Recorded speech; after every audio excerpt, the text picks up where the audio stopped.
Rob Smith in. I'm joined with Raushan Sandhu as he takes on Lewis Hamilton, looking to defend his Unity Flyweight title October 25th. Raushan, how we doing, mate? I'm doing good, mate. It's good to be here. Thanks for having me on. That's my pleasure, mate. It's my pleasure. So let's talk about this fight with Lewis Hamilton. It's a crazy matchup, a very high stakes, high level fight going down at Unity. What do you make of Lewis as an opponent? Lewis is a solid opponent. I like Uni actually asked me who I want to fight, and I said Lewis Hamilton because I think stylistically we're very similar. We're both exciting. We're finishers. A lot of submissions on our record, and it's a tough test. That's what I want. I want tough tests. Respect him highly as an opponent. And yeah, I'm excited to test myself against one of the best amateurs in the country. And so, what specifically about Lewis made you think, okay, that's the guy I want to fight? Because there's a lot of there's a lot of good flyweights out there. I know Lewis recently fought in that BMF flyweight tournament, and obviously, unfortunately for him, he lost in the final against Jake Wills. I know you fought Jake, and Yeah. so what about Lewis? Thought that's the guy I want to fight next, So this was before the BMF tournament. He was right? at the time he was 5-0.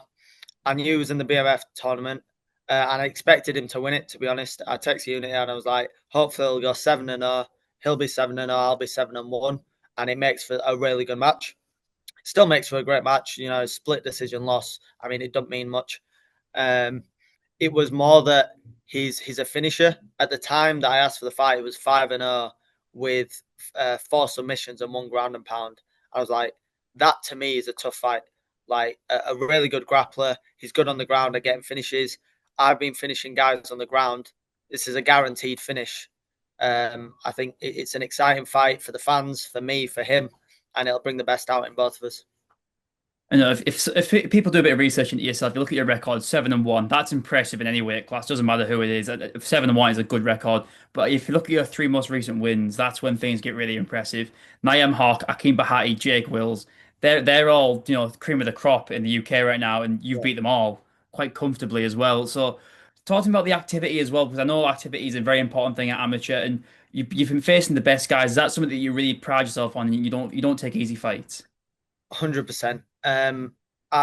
This year has gone great for me. I was hoping it'd go a little bit better than it has. And what I mean by that is at the start of the year, I accepted to fight Quadrat Safi. Unfortunately, he had to pull out due to injury, and that's why Akeem Batty stepped in. I said yes. I was meant to fight Imran Hassan in May. He unfortunately pulled out due to injury. Naim stepped in 3 days' notice. I said yes. And then I was supposed to fight Tyler Derbyshire. I'm pretty sure yesterday. I was supposed to fight him yesterday or the week before um, on FCC, but unfortunately he got injured. Um, so I've said yes to the best guys. I've said yes over and over again. I'll keep saying yes to everyone. Um, and yeah, it's important to me. It's not important getting loads of wins. It's fighting the best guys. And obviously, if I get wins against the best guys, great. But if I end up with 3 or 4 losses at the end of my amateur career because I've fought the best, I'm happy with that because it's all good prep for pro. And let's talk about that, like your last fight against Niam Hawk. I had the pleasure of being cage side for that fight, and it was the whole fight was kind of crazy. Niam was meant to fight Jake, and then Jake had to pull out. He was meant to fight someone else before Jake. He pulled out. You had to pull out yourselves, and it was kind of crazy, all a bit last minute. But what a fight it was! It was a 5 round war between two of the best guys. After the fight, have you spoken to Niam much? Because I know there's a lot of respect between you two going into the fight, and what have you spoken much since the fight? We spoke a little bit, like just after the fight, as I do with all my opponents. There's always respect. If we fought, you've gained my respect. We've stepped into the cage. We're both trying to achieve the same thing. How can I not respect that? We spoke a little bit. We follow each other on Instagram, but we don't talk much after. At the end of the day, there's respect, but we're not friends. I didn't know who he was until we were set to fight. He didn't know who I was. Respect after the fight, but we're both going on with it. And I want to ask you, what did you make of Lewis's performance in that BMF tournament? Because, like I said, it was a split decision loss in the final. It was razor thin. I spoke to Lewis after the final. I said to him, like, mate, that literally could have gone either way. It was such a close Yeah. fight. And also, what did you make of Jake's performance? Because I know you fought Jake in the past, and I think I said to Jake in my interview with him, I feel like he was the man no one really gave a chance to in that tournament. Everyone was, I think, going into, I think Quadrat Safi was probably the favourite just because of his experience and he's had that experience in the IMAFs and things. And then And then for Jake Wills to get the win in the way he did, it was I'm very happy for the lad. And so, what did you make of Lewis' performance and also Jake's performance in that tournament? Jake's performance, I was really impressed, even against Quadrat. I think Quadrat did the bare minimum he could to win. And Jake looked like the more complete mixed martial artist. And that style is really going to help you at pro. He looked sharp. He was landing with everything he threw. A few, I think, fight IQ errors, jumping for that chest wrap that he jumped for a couple of times. Every time he did that, that cost him the round. He did it against Lewis as well. And that almost cost him the fight. Um, but yeah, very good, and obviously he's young and clearly improving. And who knows, we might fight later again down the line. Um, Lewis, I was impressed with his first performance. I was like the way that he just ran through Mo Harris. That was great. The second performance, it was good from both guys. I just think he's going to have to be a lot better than that to beat me. It was fun and it was exciting to watch, but it was from a technical point on analysing it, it was sloppy. The striking, Jake's striking's great. Jake's a great striker. I thought Lewis was a bit wild on the feet and made a lot of mistakes in the grappling. And I felt Jake's grappling. It wasn't for very long, and the fight with us was slightly controversial. But I think if Lewis doesn't show significant improvements from that performance, then it's going to be a really rough night for him. MMA math doesn't work, but I beat Jake very, very quickly, and he struggled hard with Jake. Um, so I'm not taking too much from it, but at the same time, that is relevant. You can only make so much improvements in a short space of time. And if you look at my fight against Niam Hawk in May, and then his fight against Jake in July, I think there's only one winner from there who put on the better performance. And you're back on Unity where you won your title in your last fight. And you know what is the main goals for you at amateur? Is it to rack up as many titles, or is it more just about getting the rounds in with the best guys? 'Cause I know certain people say different things. Some people are really focused on belts. Some people aren't really too focused on belt at amateur. They don't really see it as they hold too much weight. They'd rather just fight as much as they can and fight the best guys. So what does it mean to you to be Unity champion? It's a big achievement, obviously. And at the start of this year, I was really set on winning just one title. I was like, by the end of the year, I want one title, and then I got two in a short space of time. And to be honest, I'm not really too bothered about that now. Now I'm just like, I just want to beat good guys. For me, I've got this. This is going to be my last fight in the UK as an amateur. I plan on going to the IMAF next year. Obviously, I need to be selected. If I am, I'll go to the IMAF next year, and then I'll go pro. Um, so yeah, for me, it's about getting as much valuable experience against all different styles of guys, so that when I go to pro, I'm just ready to run through the ranks. You kind of answered my next two questions there. I was going to ask you, I know you kind of expressed your like desire to fight in the IMAFs, and also I was going to ask what you going pro. And so, are you currently watching the IMAFs that are on right now? Because I know like the likes of Quadrat Safi are in the tournament. If you keeping up to date with it. I saw some highlights just that IMAF have posted. I saw a few of our guys from England didn't get the results they wanted. But no, I'm not too bothered about like keeping up and watching what other guys are doing. To be honest, I don't even really like watch like the UFC much unless it's a really exciting fight. I'm just fully focused on what I'm doing, and at the end of the day, whoever's in front of me, I'm going to fight the same.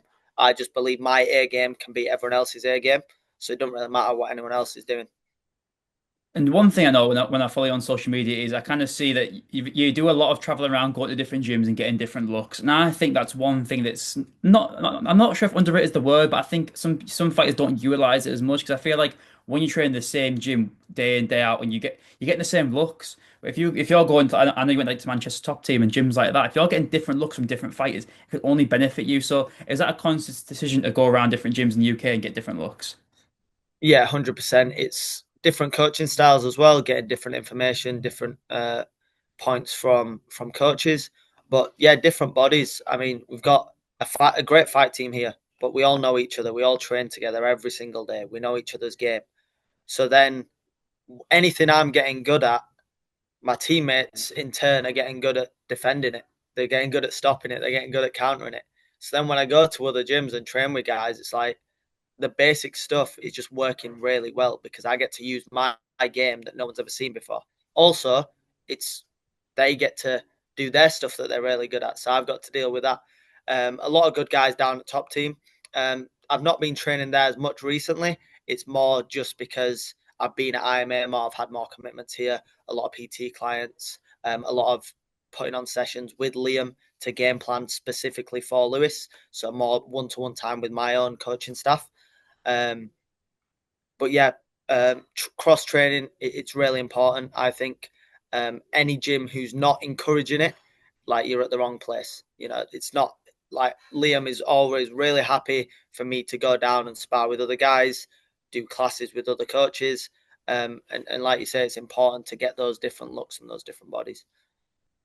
And I see on your socials that you're always in the gym, you're always doing PTs, you're always training. And what does it mean to you to wake up every day and get to like chase what you love? What does that mean to you? Yeah, it means everything because I mean, just less than 2 years ago, um, I was still I was still working as an accounting apprenticeship, um, and all I was thinking about day in day out whilst I was working was I wish I was at the gym. I wish I was doing this morning session. And 2 years ago, if you would have told me that I'm going to be in a position where I'm now earning more money than I was before, but at the same time, I'm able to train 2 to 3 times a day, be at the gym as long as I want, and have that freedom and really live as a pro fighter. Like I would have taken that, and it's all come together really nicely. Obviously, I've been working hard, but my family have helped me. The gym, the guys at the gym, Liam offering me, a job, and um, teaching the kids in the gym, letting me do PTs. It all helps because at the moment, especially for this camp, for the last 4 weeks and for the next 4 weeks, I've been getting to the gym at 9 a.m. and I've been leaving at 9 p.m. Monday to Friday. And even now, I'm at the gym. I've just broke off a little bit to do this interview, but I had 3 PTs this morning. I've got another one after this. So it's great. I'm like, honestly, truly living and breathing the sport. That's it's unbelievable to hear, man. That dedication, it's unrivaled. I think that's why you've had the success you've had in your career. And I don't want to keep you too long because I've also got I'm actually interviewing Lewis right after yourself, so I'm Yeah. sure that'll be an interesting one. But my Tell them I final said question hi. is, I will do. And my final question is, to you, what is your official prediction for October 25th? I'll predict a win by whatever way uh, presents itself. I can guarantee that it's not going 5 rounds. You can expect a composed, well-rounded mixed martial arts performance, and I think I will submit. Unbelievable, mate. I want to thank you for your time, first of all. And once again, I've said it on the interviews, you need to get back October 25th in Darwin at the Dolphin Centre. Get your tickets. There's so many high level fights. Raushan versus Lewis is the absolute cream of the crop at flyweight in the UK. You're not going to get any better. You will never see a better matchup in flyweight. It's going to be unbelievable. October 25th. Raushan, thank you for your time, mate. Thank you, mate. Thanks for having me on. Appreciate it. See you later. Best of luck. See you later, mate. Thank you.